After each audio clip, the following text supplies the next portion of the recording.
Bonjour à tous et bienvenue dans votre édition régionale. Au sommaire de votre JT breton du mercredi 6 mars, les termes du Brexit qui doivent être fixés à la fin du mois. Pour l'instant, les contours de la sortie du Royaume-Uni de l'Union européenne restent flous. Pour aider les entreprises, la région a lancé un Brace Brexit Tour, exemple dans le Morbihan. Brest ferme des écoles. Plusieurs établissements de la ville finistérienne se regroupent à cause de la démographie scolaire, mais aussi à cause de l'état des locaux. Nous ferons le point sur cette situation. Et puis le dispositif breton Facile à lire, créé en 2013, se développe sur le territoire national. Il permet de ramener les livres dans la vie de personnes éloignées de la lecture. Nous avons suivi une des séances dans les Côtes-d'Armor.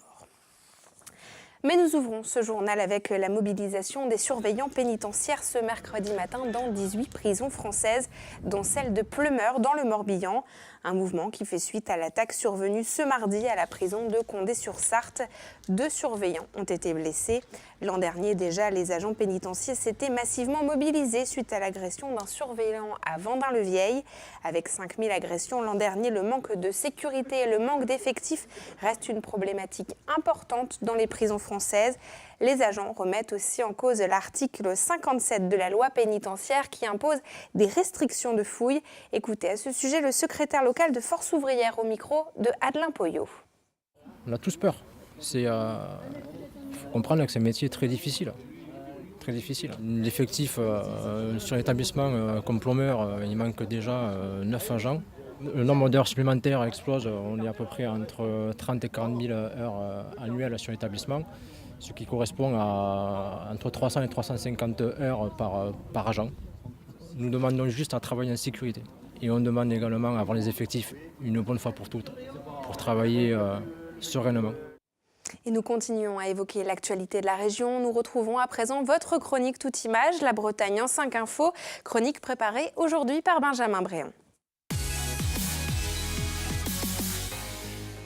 Coup dur pour la droite bretonne, la maire de Morlaix, Agnès Lebrun, quitte le parti Les Républicains. Elle l'a annoncé dans la nuit de mardi à mercredi, expliquant ne plus se reconnaître ni dans les valeurs qu'il porte, ni dans son fonctionnement. En off, plusieurs responsables régionaux estiment qu'il s'agit aussi, sinon surtout, d'un geste de colère pour n'avoir pas obtenu la place qu'elle escomptait sur la liste LR aux européennes. Alerte aux épidémies, selon l'INSERM, la Bretagne est largement au-dessus du seuil d'alerte en ce qui concerne la diarrhée aiguë, en particulier dans le Morbihan, et aussi en ce qui concerne la varicelle, largement répandue aussi dans les Pays de la Loire. L'épidémie de grippe, en revanche, ralentit. Énième épisode des aventures du téléphérique brestois. Après 27 mois de fonctionnement, c'est désormais le câble tracteur des 2 cabines qu'il faut changer.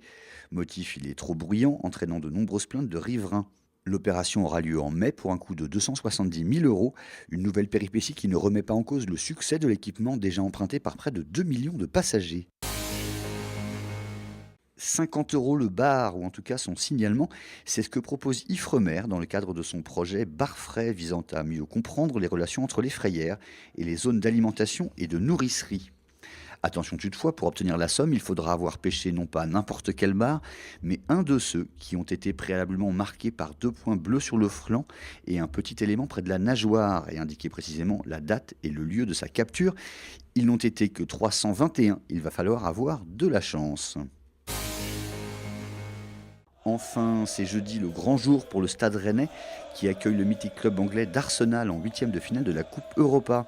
La billetterie a été prise d'assaut et il n'a fallu que quelques heures pour vendre toutes les places disponibles.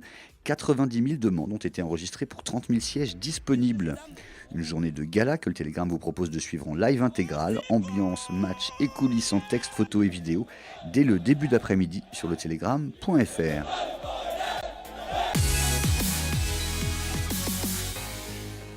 Nous vous l'annoncions hier, André Sergent, éleveur de porc à Bezec-Cap-Sizun dans le Finistère, a été élu ce mardi président de la Chambre d'agriculture régionale sous les couleurs FNSEA-JA. Parmi les dossiers qui attendent l'agriculteur, la question de la rémunération des producteurs. Et sur ce sujet, les choses commencent à bouger. Les négociations entre producteurs et grande distribution se sont achevées jeudi dernier. C'était les premières dans le cadre de la loi Egalim censée équilibrer les relations entre les différents acteurs. Pour André Sergent, c'est une avancée, mais il continue à appeler à la prudence. Écoutez-le au micro de TVR. Aujourd'hui, au travers de ces états généraux de l'alimentation, on a des signes selon les filières, qui commence à être positif. Et on veut être prudent quand même, mais c'est clair que quand on entend des contrats qui sont faits entre certains distributeurs et la transformation, sur l'exemple du lait, on se dit, on pense que peut-être les choses peuvent aller dans le bon sens. Après, derrière un prix intéressant, il faut aussi comprendre pour quel pourcentage du volume de la production ou quel pourcentage des agriculteurs. Annoncer un prix très intéressant si ça ne concerne que 2 ou 10% des exploitations agricoles, c'est pas bon. Donc il faut qu'on réponde à la plus grande masse des agriculteurs. Le Brexit doit être effectif dans 3 semaines et les négociations sont toujours très compliquées entre les représentants britanniques et européens. Face à ces incertitudes, les entrepreneurs bretons s'interrogent. Quelles vont être les conséquences sur leur activité? Comment anticiper une sortie dure du Royaume-Uni de l'Union européenne? Pour les aider, un Brace Brexit Tour a été lancé fin février. Karine Chevrolier a suivi l'une des étapes dans le Morbihan. Fabrication d'accessoires pour planches à voile, production de peinture pour la navigation de plaisance, voici les 2 activités principales de cette entreprise dont le chiffre d'affaires est de 3 800 000 €. Ici, 40% de la production est destinée à l'export. Même si le Royaume-Uni n'est pas un partenaire principal, il représente des perspectives de développement, pour l'heure en suspens. On était dans une situation de marché aujourd'hui de transition, on changeait d'importateur et on avait un projet de développement de multiplier par 2, par 3, par 4 notre chiffre d'affaires. Aujourd'hui, nous sommes pleinement en expectative. Qu'est-ce qui va se passer? Pour 2 raisons. Forcément des droits de douane ou une situation de marché qui va évoluer. D'autre part, la normalisation peut être un élément important de frein pour nous au développement. Technologie, alimentaire, transport cosmétique, entre 500 et 600 entreprises bretonnes entretiennent aujourd'hui des relations commerciales avec le Royaume-Uni à l'export et à l'import. Pour les sensibiliser à l'impact du Brexit, une série de réunions. On voit beaucoup de personnes quand même qui viennent sur ces réunions parce que là il y a plus un échange et ils sont plus actuellement en situation de demande et de repartir avec des idées. Oui, il faut qu'on se pose les bonnes questions à l'intérieur propre de notre entreprise. Là, on voit des entreprises qui découvrent quelques-unes comme quoi c'est très facile de travailler avec l'Europe. Elles s'en rendaient même plus compte. Pour eux, c'était comme si je travaillais sur du territoire national. Et puis de se dire, ah, en effet, ça peut être plus compliqué dès qu'on travaille sur des pays tiers. Reste une certitude, un épais brouillard va flotter sur ces entreprises bretonnes, au moins jusqu'au 29 mars. Du côté de leurs homologues anglais, le CBI, l'équivalent du MEDEF en France, les invite à planifier le pire pour espérer le meilleur. Nous parlons régulièrement des fermetures de classes dans les territoires ruraux, mais ce phénomène touche aussi les centres urbains. À Brest, par exemple, en septembre, une classe a fermé à la rentrée et cela pourrait encore se répéter dans les années à venir. La ville compte actuellement 69 écoles, dont 30 groupes scolaires et la Cité du Ponant multiplie ses regroupements. Explication avec Frédéric Lorenzo. Ce lundi, les 250 élèves des écoles maternelles et primaires Jean Massé à Brest s'étaient réunis, déguisés pour le carnaval, mais pas seulement. En fait, on va faire une chaîne humaine autour de l'école pour le carnaval. Pourquoi une chaîne humaine? Pour rassembler les maternelles et les primaires. Petits et grands ont formé une chaîne humaine autour des bâtiments, un symbole souhaité par l'équipe des enseignants.